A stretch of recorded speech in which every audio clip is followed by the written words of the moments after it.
दोस्तों स्वागत है आप सभी का अपने चैनल पर। तो आज हम बात करने वाले हैं सौरभ मर्डर केस के बारे में। जी हाँ, चैनल पे नए हैं तो चैनल को सब्सक्राइब कर लीजिए। तो आपको बता दूं, ये घटना जो है उत्तर प्रदेश के मेरठ में दिल दहलाने वाली घटना आई है। सौरभ हत्याकांड में एक सनसनीखेज खुलासा हुआ है।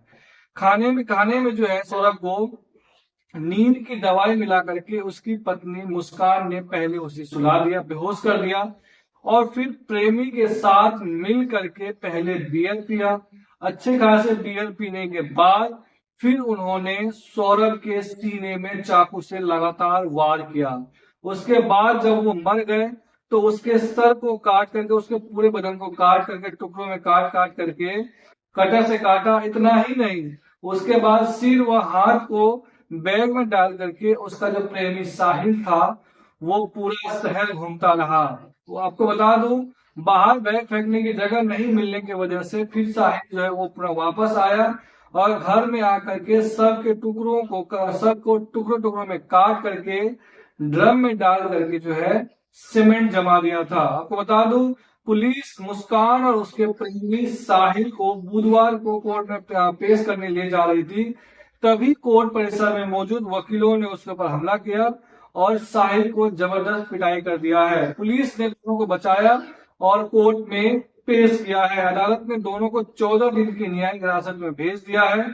आपको बता दूं, सौरभ की पत्नी मुस्कान ने सौरभ की हत्या करने के लिए नवंबर के अंदर ही प्लान बना लिया था। जी हाँ, उसकी हत्या की प्लानिंग जो है वो नवंबर के माह में ही प्लानिंग कर लिया गया था। आपको बता दूं, पुलिस लाइन में जब press conference SP city Ayush Vikram Singh ने बताया कि 2023 में सौरभ लंदन की एक बेकरी में काम करने के लिए चला गया था। 2 साल पूरे होने के बाद उसका पासपोर्ट एक्सपायर हो रहा था। तो सौरभ ने अपनी पत्नी को बताया कि उनके जन्मदिन से पहले जो है वो भारत आ रहा है। यानी अपनी पत्नी को, जो मुस्कान थी, उन्हें कहा कि वो आपके जन्मदिन से पहले मैं भारत आ रहा हूं। और मुस्कान ने यह बात अपने प्रेमी साहिल को बताई और नवंबर में ही दोनों ने इनके कत्ल करने का प्लानिंग जो है वो तैयार कर लिया था।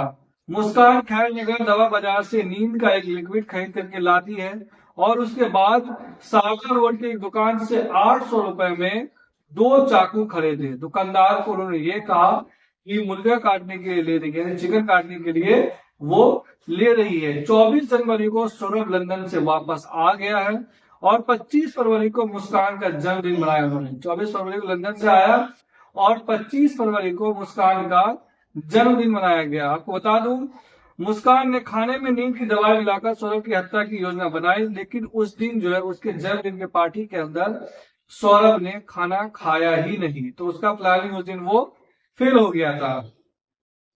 उसके बाद पहले उन्होंने बियर पिया और फिर वारदात को अंजाम दिया। मुस्कान और उसके प्रेमी साहिल ने सौरभ की हत्या करने से पहले बियर पिया और उसके बाद उसकी हत्या की। अब हत्या कैसे की आपको बता रहा हूँ। 3 मार्च की रात सौरभ अपने घर से कोफ्ते की सब्जी लेकर के आया था और मुस्कान ने सब्जी में नींद की दवाई मिला करके सौरभ को दे दी। उसके बाद रात के 12 बजे तक सौरभ गहरी नींद में था। तब मुस्कान ने अपने प्रेमी साहिल को बुलाया और दोनों पहले बैठ करके बियर पिया। उसके बाद सोते हुए सौरभ के सीने में चाकू साहिल के मुस्कान को दबाने के लिए कहा। आपको बता दूं, सबसे पहला वार जो था वो मुस्कान ने सौरभ के सीने में चाकू लगाकर किया।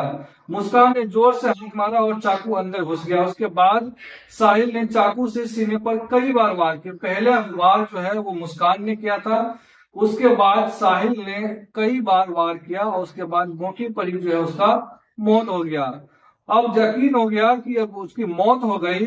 तब सौरभ को उठा करके बाथरूम ले गए, जहां सिर और पैर दोनों हाथ शरीर से अलग कर देते, यानी सिर और पैर को काट लिया गया।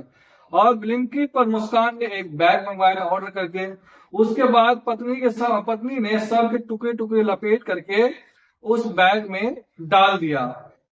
अब बेड के कॉक्स में रख दिया गया। दूसरे बैग में गर्दन और 2 हाथ डाल दिए, यानी 2 बैग मंगवाया था। एक बैग में सिर और बदन वगैरह का जो पार्ट्स था वो रख दिया और दूसरे बैग में जो है हाथ और सिर को डाल दिया। उसके बाद बता दूं, साहिल और मुस्कान को। उसके बाद जो है बैग लेकर के साहिल और मुस्कान घर से निकल गए। मुस्कान को उसकी माँ के घर छोड़ दिया, साहिल ने मुस्कान को उसकी माँ के घर छोड़ दिया। सबको अब शहर में सब घूमते हुए साहिल बैग को अपने घर ले गया। उसके कोई सुरक्षित स्थान नहीं मिलने की वजह से फिर साहिल जो है मुस्कान के घर आया और फिर उसके सुबह 4 मार्च को सुबह 9 बजे बैग को वापस लेकर के जो है मुस्कान के घर पहुंचा साहिल। और उसके बाद आ, एक ड्रम खरीद के लाए और उसमें सौरभ के जो मुर्दा शरीर था उनको पार्ट पार्ट करके काट करके उस ड्रम में डाल दिया और उसके बाद सीमेंट और मिट्टी से सीमेंट डाल करके वो बिल्कुल जमा लिया। उसके बाद दोनों जो है शिमला घूमने के लिए चले गए और अपनी जो मुस्कान ने अपनी बेटी पीहू को उसकी नानी के पास छोड़ दिया और मुस्कान और साहिल दोनों घूमने के लिए शिमला चले गए। अब इस वारदात का खुलासा कैसे हुआ? तो सोमवार को वापस आए पीहू ने अपने पिता से वीडियो कॉल पर बात कराने की जिद की। पीहू मतलब मुस्कान और सौरभ की बेटी। उन्होंने कहा कि उसके पिता से वीडियो कॉल पर बात करवा। इस पर मुस्कान ने अपनी मां को सौरभ के विभत्सव तरीके से हत्या की पूरी जानकारी दी। मां और पिता उसे लेकर के थाने पहुंचे और थाने में पुलिस पहुंचे और उसके बाद ड्रम को कब्जे में लिया और पोस्टमार्टम हाउस ले जाकर के ड्रम काट के सबके टुकड़ों टुकड़ों को जो है मिलाया, उसका पोस्टमार्टम किया। सौरभ के भाई बबलू ने भी साहिल और मुस्कान के खिलाफ केस दर्ज करवाया है।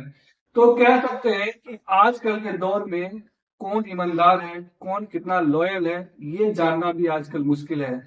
क्योंकि सौरभ एक ऐसा बंदा जो विदेश में रहता था, अपनी बीवी का जन्मदिन मनाने के लिए वो विदेश से लौटा, बीवी से इतना प्यार करता, ब्लाइंड प्यार करता था, फिर भी बीवी ने अपने प्रेमी के साथ मिल करके सौरभ का इस तरीके से विभत्सव हत्या करना, मुझे लग रहा है कि आजकल के दौर में रिश्तों से भी एक तरीके से विश्वास लगातार उठता जा रहा है। हालांकि पुलिस ने उसके खिलाफ कड़ी कार्रवाई की है और सौरभ मुस्कान की मां ने भी कहा है कि वो हमारी बेटी कहलाने लायक नहीं है और वो जिंदा रहने के लायक भी नहीं है, उसे फांसी दिया जाना चाहिए। उन्होंने कहा है कि सौरभ उनसे बेइंतहा प्यार करता था, इसके बावजूद उन्होंने सौरभ को इस तरीके के मौत के घाट उतार दिया है। तो वीडियो अच्छी लगी हो तो चैनल को जरूर सब्सक्राइब करें और कमेंट करके बताएं वीडियो कैसे लगी। धन्यवाद।